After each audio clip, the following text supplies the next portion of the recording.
to the second part of In Touch. This is Crime Beat with Officer Don and Fayette Commonwealth's Attorney Ray Larson. Now, Ray, you're on the front lines of the fight on crime. It's called War on Crime. War on Crime. I don't know if we could use that word, war. That's not very fuzzy and friendly. No, I'm not either. Is that how we're supposed to roll these days? Aren't we supposed to like hug a thug? Isn't that your new theme? Hug a thug, the new law, hug a thug. Hug a thug. Kentucky's crime fighting strategy. Don't be a hater, Mr. Larson. Oh, I'm not. I'm just an enforcer. That's right. Yeah. What did you say? Is someone asked you when you put somebody away for life? You go, no, wait a second. I didn't put them away. They put themselves away. Exactly. Oh, that's exactly right. Well, I got a great story that was sent to me from Butte, Montana. It's a great, it's a real American. Two illegal aliens, Rafael Resendez and Enrico Garza, one's 23 and one's 26, thought they were going to be able to easily overpower this home alone 11-year-old Patricia Harrington after her father had left her there in their two-story frame home. It seems that these two thugs never learned a couple of things. They were in Montana and Patricia had been a clay shooting champion since she was 9.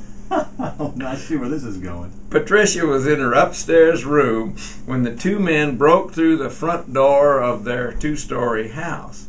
She quickly ran to her father's room, grabbed his 12-gauge Mossberg 500 shotgun. We're not talking about a 410 here. No, this is a 12-gauge. Yeah. This Resendez fool was the first one to get to the second floor, only to be the first also to catch a near point-blank blast of buckshot from the 11-year-old's knee crouch aim. Wow. He suffered fatal wounds to his abdomen and genitals. My goodness. Garza ran to the foot of the stairs. He took a blast to the left shoulder because Patricia took aim at him and got him in the left shoulder. He staggered out into the street where he bled to death. Wow. Before medical help could arrive. Found out later that Resendez was armed with a stolen .45 caliber handgun he took from another home invasion robbery. That victim, David O'Burian, was not so lucky. He died from stab wounds in the chest. So these were murderers, or at least one of them was. He broke into this 11-year-old girl's home, and she blasted him. Yeah. Now, an 11-year-old girl, properly trained, defended her home. That's the Castle Doctrine. Against these two murderous, illegal immigrants. She wins. She's still alive. And that's gun control, the story says. Thought for the day. Calling an illegal alien an undocumented immigrant is like calling a drug dealer an unlicensed pharmacist. At any rate, that's a great story from the Wild Wild West in downtown Montana. Now, I got another little story for us here. It's just amazing that the media just doesn't seem to get it. U.S. drug arrests jump over 30 years. Over the last 30 years, drug arrests have jumped, have just risen dramatically. However, murder arrests are down by about 60% in the country. Now, what does that tell you? Number one, drugs have become, over the last 30 years, go all the way back 30 years. And guess what? It's during that period of time that we've seen just a huge jump in the demand for drugs in the United States. So you expect that to happen. What about this business of murder rate, violent crime, dropping 60%? they come up with these great headlines, but what they don't get is the real story behind it. And the real story behind it is who is still in prison.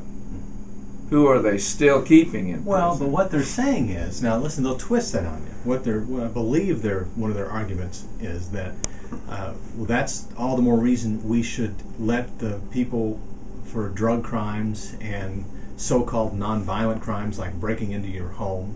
You mean like this Resendez yes, guy? Those people don't need to be in prison because we need to make room for the murderers. I mean, that's what they say. So you're sort of making their point, aren't you? Nope.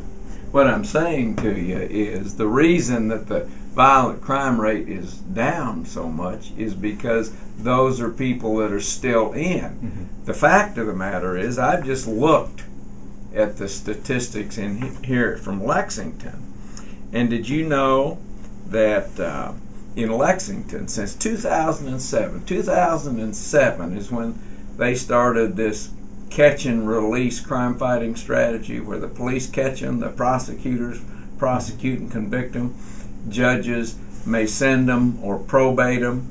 That all started in 2007, and that's when the parole board was just turned loose, and they started, matter of fact, turning people in prison loose. But since 2007, our violent crime rate in Lexington is up.